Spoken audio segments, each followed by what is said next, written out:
Now, Roma Wines present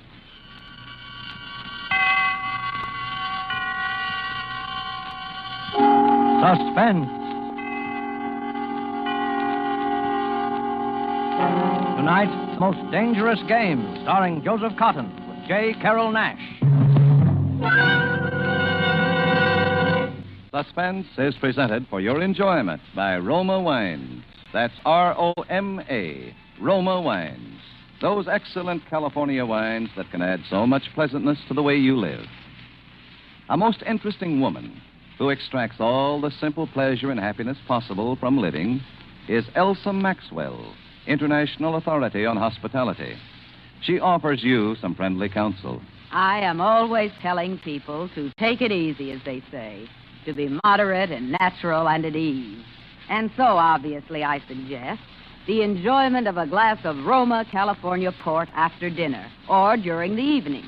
It is also very smart to serve when friends drop in, for this is one of the most glorious of all wines, richly fruity in flavor, with wonderful deep red color, utterly delicious. This is simple enjoyment, easy and restful enjoyment, moderate pleasure that helps you feel calmly at ease, and so happier. Don't bother about special glasses. Just use whatever glasses are convenient and enjoy your wine. You really should act on Miss Maxwell's suggestion.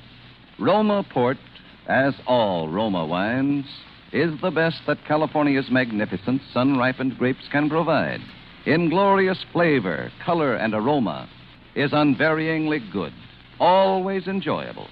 Protected for you by the ancient skill of the noted Roma wineries located in the choicest vineyard areas of California.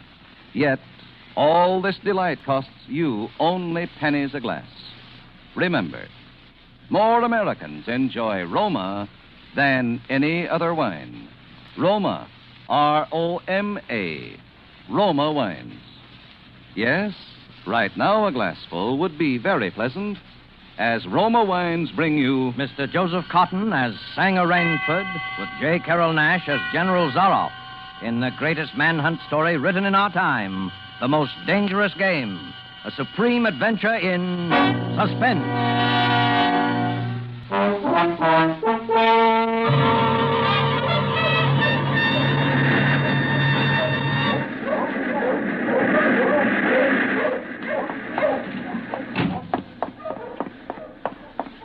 I haven't much time. Any moment now, I may come in. And when he does, I'm going to kill him. It's him or me. And I'm going to do my best to make it him. Maybe it sounds crazy to you. I guess it does. Would have sounded crazy to me a few days ago when I was laughing and joking with Whitney on the yacht. I was on a pleasure trip. A pleasure trip.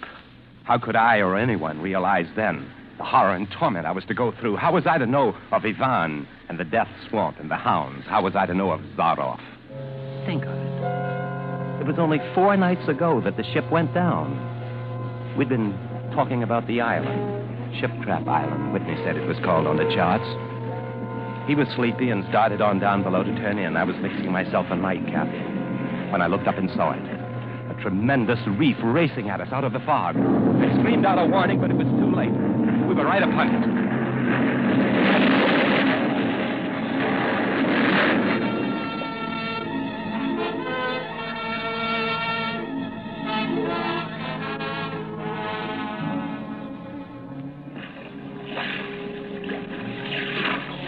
Exploded right on top of Whitney and the members of the crew. The force of the explosion hurled me into the blood-warm waters.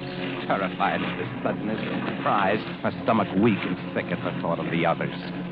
The sea was eddying furiously around sinking remnants of the ship, and a certain cool-headedness came to me, making me swim desperately away, or I might not have lived to go through the horror which was soon to come.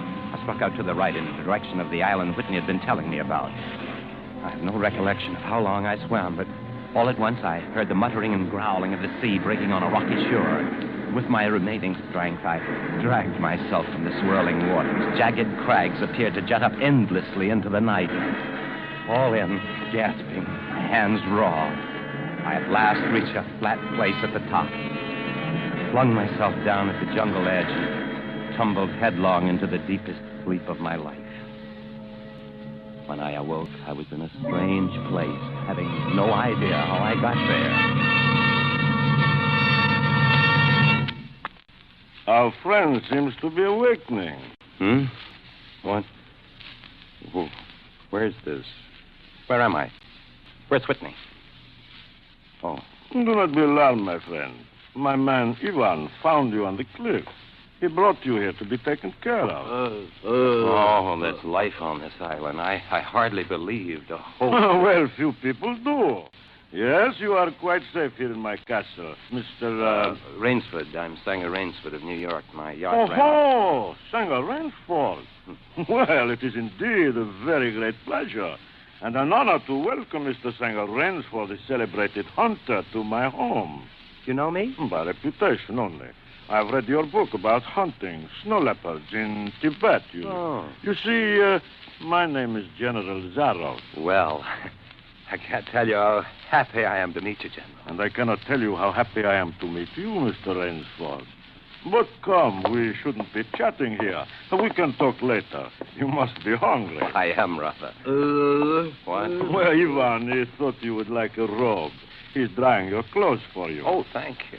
Ivan is an incredibly strong fellow, but you must not mind his looks. His ears were cut off in battle, and he has the misfortune to be deaf and dumb. He is sensitive about his appearance. A simple fellow, really, but I'm afraid a bit savage. Oh? He has been in our family for years. Follow Ivan, if you please, Mr. Rainsford. I was about to have lunch just before you woke, but we can have it together now. Does the robe fit you all right? Oh, yes, perfectly, thanks. You have quite a collection of heads here. Lions, tigers, elephants, moose, bears. I don't believe I've ever seen more perfect specimens. They are nice. I take great pride in them. You have good cause. Well, coming from you, Mr. Rainsford, that is a great compliment. Well, here we are. If you will sit over there, please. Oh, thank you. All right, Ivan. Well, this soup looks delicious. Thank you. Perhaps you were surprised that I recognized your name, Mr. Rainsford. Well, you see, I read old books on hunting. I have but one passion in my life, and it is the hunt. Your heads are really remarkable, General. That Cape Buffalo is the largest I've ever seen. You know, I've always thought the Cape Buffalo the most dangerous of all game. No, you are wrong, sir. The Cape Buffalo is not the most dangerous game. You won. The wine. How does he understand you? He reads my lips.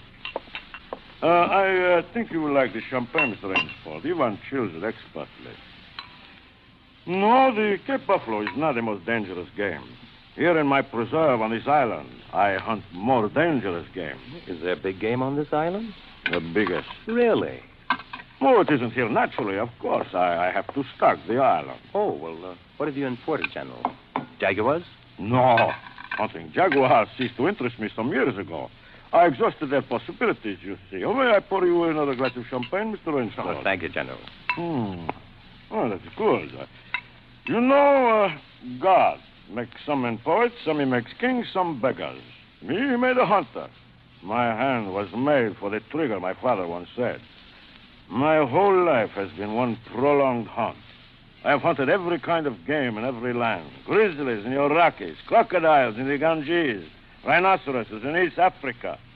Ha! Jaguars. In the Amazon, I hunted jaguars. I heard they were unusually cunning. Bah! They weren't. They were no match at all for a hunter with his wits about him and a high-powered rifle. Oh, I was bitterly disappointed. I was lying in my tent with a splitting headache one night when a terrible thought pushed its way into my mind. Hunting was beginning to bore me. And hunting, remember, had been my life. Well, this was a tragic moment, was it not, Mr. Rainsford? It must have been indeed, General Zaroff. Fortunately, that never happened to me. Ah, but you are much younger than I am, Mr. Rainsford, and you have not hunted much.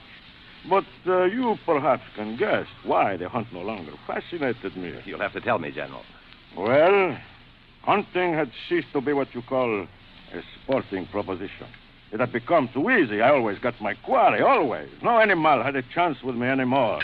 The animal had nothing but his legs and his instinct. Instinct is no match for reason. I see. It came to me as an inspiration, what I must do. And that was? Well, I had to invent a new animal to hunt. Oh, a new animal? Are you kidding? Not at all. I never joke about hunting. I needed a new animal. I found one, so I bought this island, built this castle, and here I do my hunting. The island is perfect for my purposes. There are jungles with mazes of trails in them, hills, swamps. But the animal, General Zaroff. Well, I wanted the ideal animal to hunt. So I said, what are the attributes of an ideal quarry? And the answer was, of course, it must have courage, cunning, and above all, it must be able to reason. But no animal can reason. My dear fellow, there is one that can. One. One. You can't mean... And why not? Oh, I can't believe you're serious, General Zaroff. You're just joking. Joking? I'm quite serious. I'm speaking about hunting. Hunting? You're speaking of murder. Dear me, that unpleasant word. But I think I can show you that your scruples are quite ill-founded. I doubt that. I hunt the scum of the earth. Sailors from tramp ships, lascars, mongrels. But they are men. Precisely. That is why I use them. They can reason after a fashion. Oh, they are dangerous. But where do you get them? Well, we will visit my training school. It is in the cellar. I have about a dozen pupils locked down there now. They're from the Spanish bark, San Lacal. They had the bad luck to go on the rocks out there. Well, a very inferior lot, I regret to say. Another glass? No. You see, it is a game. I suggest to one of them that we go hunting. I give him a supply of food and an excellent hunting knife. I give him 2 hours start. If my quarry eludes me for 3 whole days, he wins the game. If I find him, well, he loses. Suppose he refused to be hunted. Well, I give him his choice, of course. He need not play that game if he does not wish to. If he does not wish to hunt, I turn him over to Ivan. Ivan used to be official knauter to my old king, and he has his own ideas of sport. Invariably, Mr. Rainsford, invariably, they choose to hunt. And if they win? Well, to date, I have not lost. Oh, I do not wish you to think me a braggart, Mr. Rainsford. Many of them afford only the most elementary sort of problem. Occasionally, I strike a tartar. One almost did win. I eventually had to use the hound. The hounds? Well, this way, please. Come, I will show you. See, wait a minute. I'll open the window. Yeah, nice boys. Hello, boys. Well, they are a rather good lot, I think, huh? They are let out at 7 every night. If anyone should try to get into my castle or out of it, something extremely regrettable would occur to him. But enough of this. Come. I want to show you a collection of heads I'm quite sure you've never seen before. Will you join me in the library for coffee? Look here, General Zaroff. I appreciate your hospitality and your rescuing me more than I can say, but I'm not bored with hunting. Well, good, excellent. Tonight we will hunt then, eh, Rainsford? General, I wish to leave this island at once. Tonight we will hunt. You and I. You're wrong, General. I won't hunt. Oh. I won't murder. That is too bad. Well, as you wish, my friend. The choice rests entirely with you. But may I not venture to suggest to you that you will find my idea of sport more diverting than Ivan? Now, wait a minute. My dear fellow. You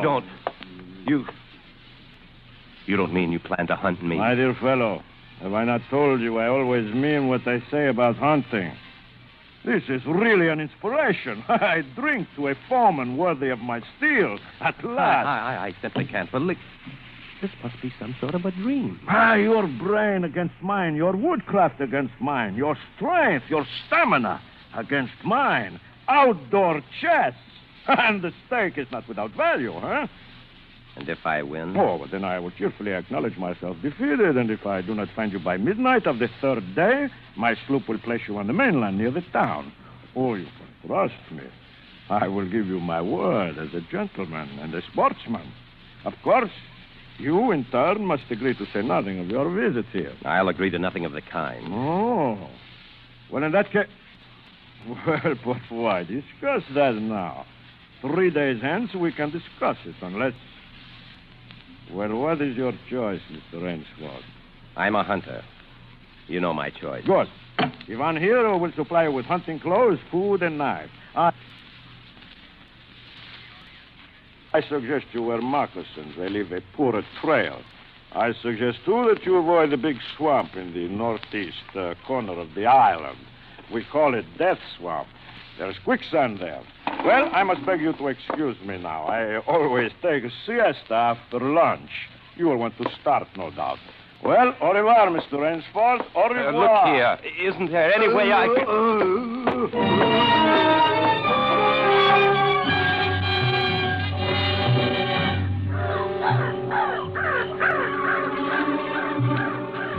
I fought my way through the bush for 2 hours, repeating to myself over and over again, I must keep my nerve. I must keep my nerve.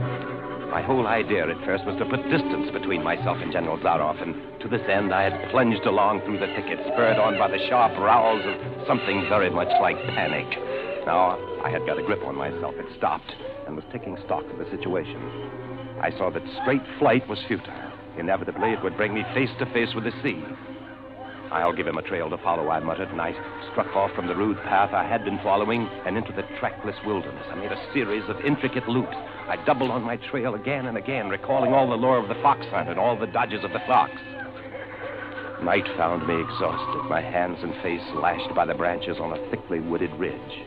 My need for rest was imperative, and I thought, I played the fox, now I must play the cat of the fable. A big tree with a thick trunk and outspread branches was nearby, and taking care to leave not the slightest mark, I climbed up and stretched out on one of the broad limbs. Rest brought me new confidence and almost a feeling of security. Even so expert a hunter as General Zaroff could not trace me here, I assured myself. An apprehensive night crawled slowly by, my mind keenly alert for any sound, any warning. And towards the dawn, an instinct I never knew existed, like an animal must possess, impelled me to look far in the distance in a westerly direction. Sure enough, following the trail with the sureness of a bloodhound, came General Zaroff. Nothing escaped those searching black eyes. No crushed blade of grass, no bent twig, no mark, no matter how faint, in the moss. My heart pounding furiously, I slid down quickly from the tree and struck off again in the woods. I knew I had to do something desperate, and I knew I had little time in which to do it. 300 yards from my hiding place, I stopped where a huge dead tree leaned precariously on a smaller living one. Throwing off my sack of food, I took my knife from his sheath and began to work with all my energy. The job was finished at last, and I threw myself down behind a fallen log 100 feet away. I did not have to wait long.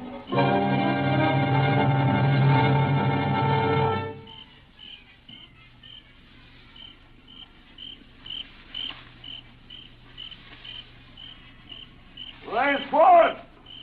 Rainsford! Rainsford!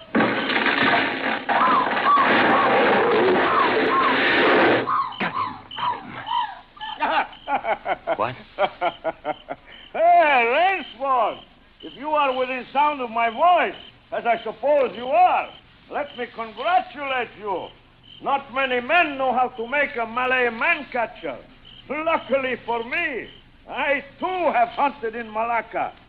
You are proving interesting, Mr. Rainsford. You are proving interesting. The tree brushed my shoulder as I jumped back. I am going to have the wound dressed. It is only slight. But I shall be back, Mr. Rainsford. I shall be back.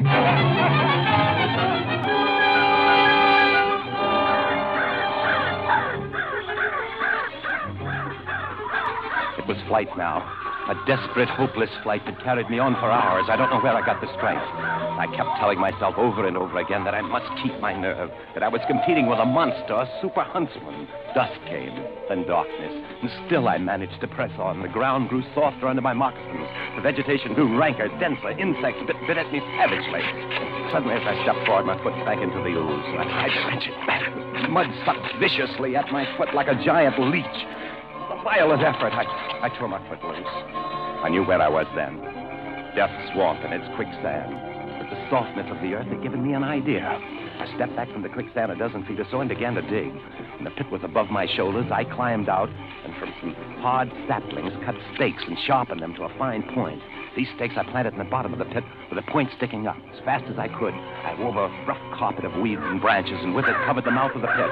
Then, wet with sweat and aching with tiredness, I crouched behind the stump of a lightning-charred tree. I knew Zaroff was coming. I could hear the paddling sound of feet on the soft earth. He was not feeling his way along foot by foot. He was coming and coming fast. Crouching there, I couldn't see him nor the pit. I lived a year and a minute, frozen, every muscle tensed.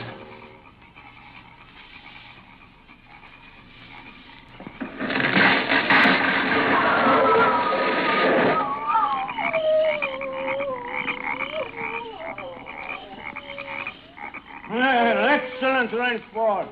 Yes, excellent. You have done well. Your Burmese tiger pit has claimed one of my finest hounds. Again you scored.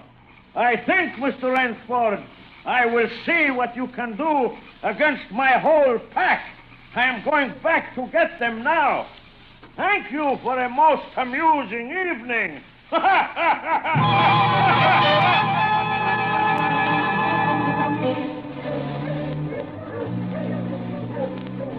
At daybreak, lying near the swamp, I was awakened by a sound that made me know that I had new things to learn about fear. It was a distant sound, faint and wavering, but I knew it. It was the baying of a pack of hounds. I could do one of two things. I could stay where I was and wait. That was suicide. I could flee. That was postponing the inevitable. I put my every last hope into that tiger pit. For a moment, I stood there thinking. All at once, an idea that held a wild chance came to me, and tightening my belt, I headed away from the swamp. The baying of the hounds grew nearer. It would be on me any minute now. My mind worked frantically. I thought of a native trick I had learned in Uganda. I caught hold of a springy young sapling, and to it fastened my hunting knife with the blade pointing down the trail. With a bit of wild grapevine, I tied back the sapling. Then I ran for my life. The hounds raised their terrifying voices as they hit the fresh scent. I knew then how an animal at bay feels. At last, I had to stop to get my breath. The baying of the hounds stopped just as suddenly. And with it, my heart stopped, too. They must have reached the night. Excitedly, I shinnied up a tree and looked back. My pursuers had stopped all right. But the hope that had been in my brain when I climbed died. For in the shallow valley, I saw that General Zaroff was still on his feet. But Ivan was not. Apparently, he had come along to hold the hounds. The knife, driven by the recoil of the springing tree, had splintered through his chest. I hardly tumbled to the ground when the pack took up the cry again. Nerve, nerve, nerve. I panted as I dashed along. A blue gap showed between the trees, dead ahead. The hounds were almost on top of me. I forced myself toward the gap. I reached it. It was the shore of the sea. Across the cove, I could see the gloomy gray stone of Zaroff's castle. 20 feet below me, the sea rumbled and hissed. I hesitated. I heard the hounds. Then I leaped far out into the sea.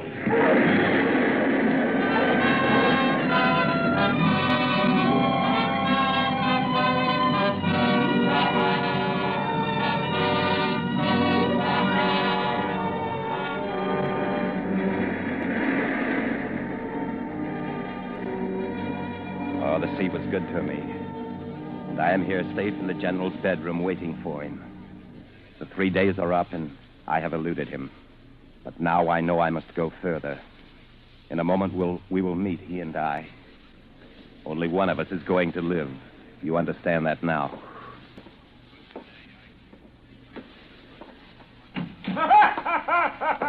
The rooster, rascal, thunder up a pulsa, rascal, rascal, Rainsford. General? Rainsford, how on earth did you get here? Swam. I found it easier and quicker than walking through your jungle. Well, I congratulate you. You have won the game. Oh, no, General. I'm still a beast at bay. Here. Get ready, General Zaroff. Oh, Yes, 2 of them. oh. Well, I see. Splendid. One of us then is to furnish a repast for the hounds. The other will sleep in this very excellent bed. On guard, Rainsford. General? Guard! Good, Rainsford. Ah, General. What now, Rainsford? Come on. Good, Rainsford. Very good.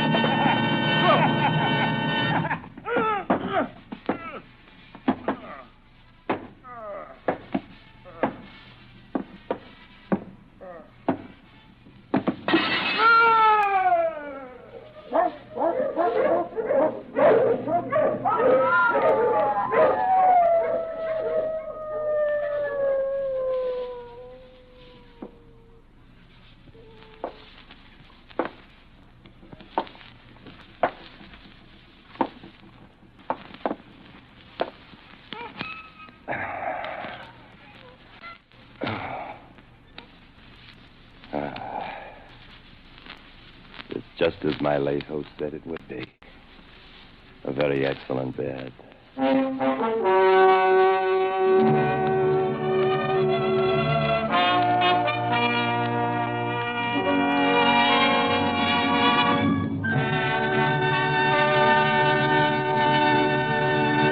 And so closes The Most Dangerous Game by Richard Connell, starring Joseph Cotton as Rainsford with J. Carrol Naish as General Zaroff.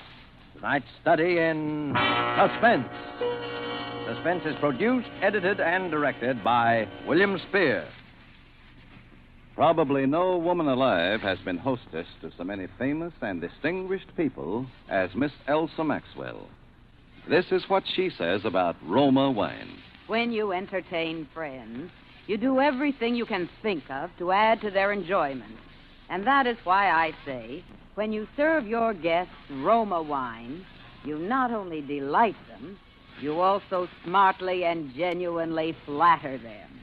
These delicious wines add so much to hospitality and to enjoyment of everyday meals. Yet it's such a simple, easy addition to the joy of living, so wholesomely moderate and so inexpensive. Miss Maxwell gives you good advice.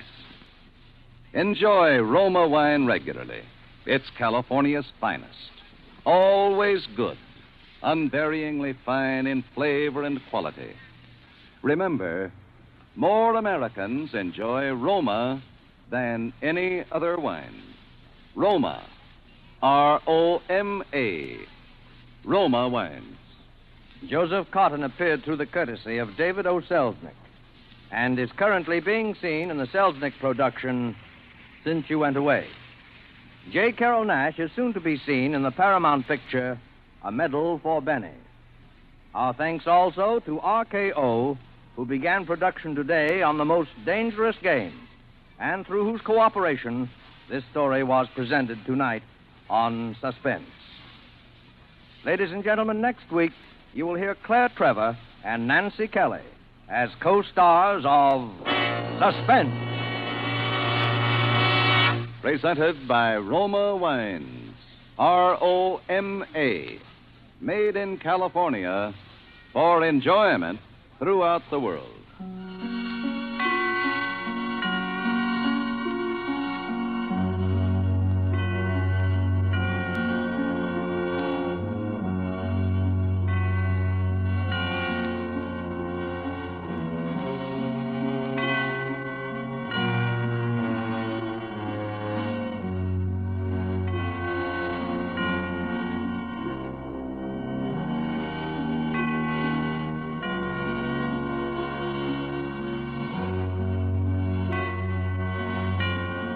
This is CBS, the Columbia Broadcasting System.